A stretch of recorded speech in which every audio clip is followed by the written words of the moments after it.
père est pas rentré, il n'y a pas de lumière chez vous. Je crois que je pars de choses de la vie que je rencontre parfois par hasard, comme le cas d'un conducteur de RER que j'ai entendu interviewer par Daniel Mermet sur France Inter, il y a longtemps, il y a des années. Et c'est une interview qui je crois, m'a marqué énormément parce que j'y repense sans cesse à cet homme.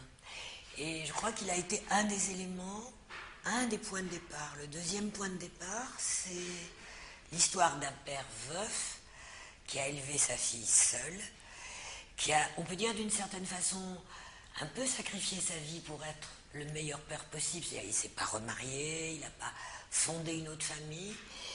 Il y a quelque chose d'incroyablement fusionnel entre eux.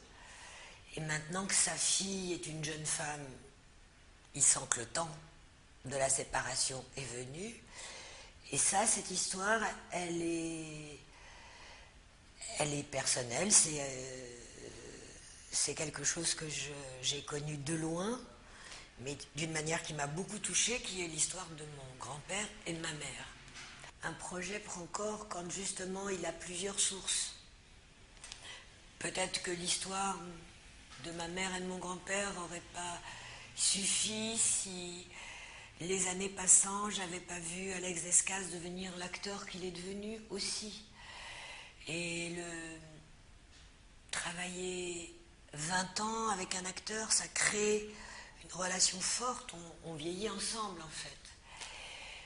Ensuite, peut-être que les trains, pour moi, les cheminots, je pense que c'est une profession qui a beaucoup à voir avec le cinéma. Il y a quelque chose de lié depuis toujours entre les trains et le cinéma, peut-être parce que nous aussi on défile. Un film ne peut pas tout dire d'une vie. Un film, il choisit un moment. Là, c'est le moment peut-être où le père et la fille doivent se séparer. Et j'ai l'impression que c'est nourri de quelque chose qu'on se dit quand on fait un film. Ça s'appelle nourrir un personnage, lui inventer... Mais le métier, déjà, ça dit beaucoup sur quelqu'un. L'endroit où il vit dit beaucoup sur quelqu'un. Le fait que sa femme était allemande, que la tombe est en Allemagne et qu'ils vont aller pour la dernière fois ensemble, père et fille, faire ce petit pèlerinage sur la tombe de la mère,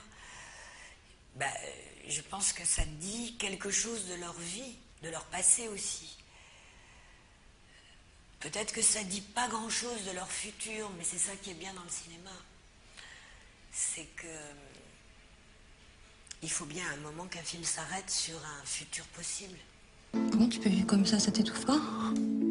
Je sais pas, je dois avoir de bonnes raisons. C'est vrai, il y a tout ici. Pourquoi aller chercher ailleurs? Papa. J'aime que les personnages habitent vraiment les espaces. Et ça se fait pas avec le corps comme un danseur, mais ça se fait par ce qu'on peut appeler la présence. Et peut-être de savoir qu'un appartement, quand on choisit un appartement, il faut qu'il représente un lieu qui va en dire long. Avec le décorateur, on a réfléchi à ce couloir, à cette façon dont la cuisine se situait et s'ouvrait sur l'entrée. Déjà, c'est le théâtre de leur vie. C'est pas mon jour. Vous croyez que j'aurais une course pour Roissy ou Saint-Cloud? Avec Stuart, ce qu'on a essayé de faire, c'est de jamais se dire qu'on était liés et que pour nous, travailler ensemble, c'était franchement un contrat qu'on devait renégocier à chaque film. Parce que je pense que le rapport que j'ai avec Stuart, il est assez pudique, assez distant. Je préfère que Stuart se sente libre d'aimer un film et de le comprendre et de l'interpréter aussi, plutôt que d'être convoqué à faire la musique du film. Donc Stuart aussi, il reçoit le scénario. Oh, souvent, Stuart, je lui parle même de l'histoire avant même que le scénario soit écrit. Donc en fait, son apport n'est pas seulement la musique. Il vient souvent au montage, il fait des réflexions. C'est quelqu'un qui a une présence. À la fois, bon, maintenant il vit en France, mais c'est pas quelqu'un que je vois souvent. On peut pas dire c'est un ami. C'est réellement une forme de compagnon lointain. Et je pense qu'il a droit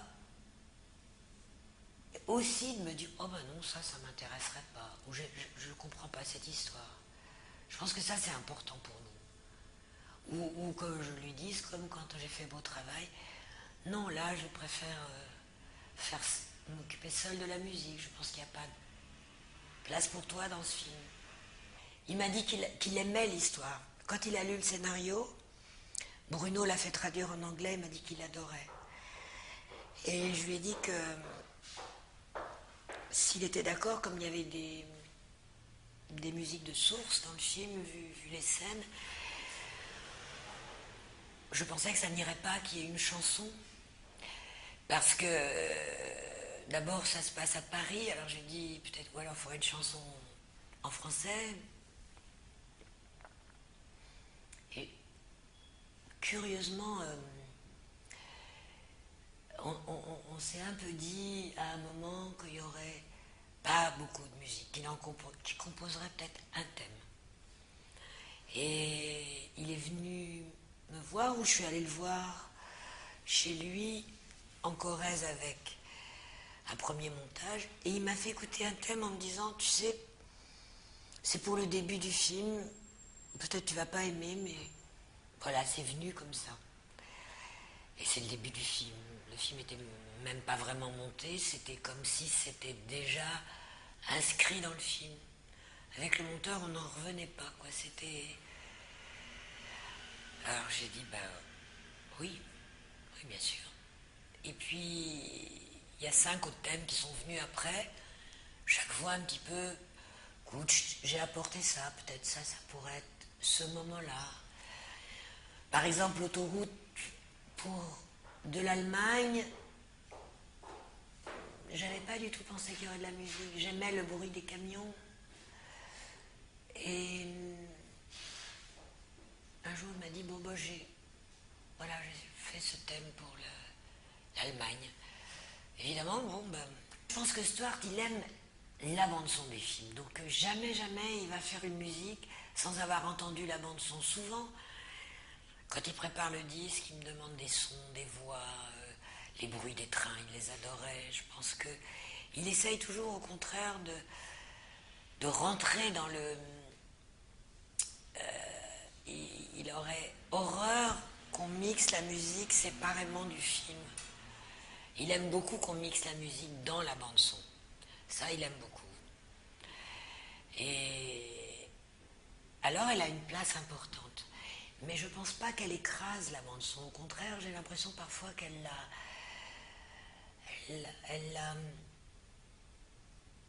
la soulève, elle se mélange à elle. Enfin, en tout cas,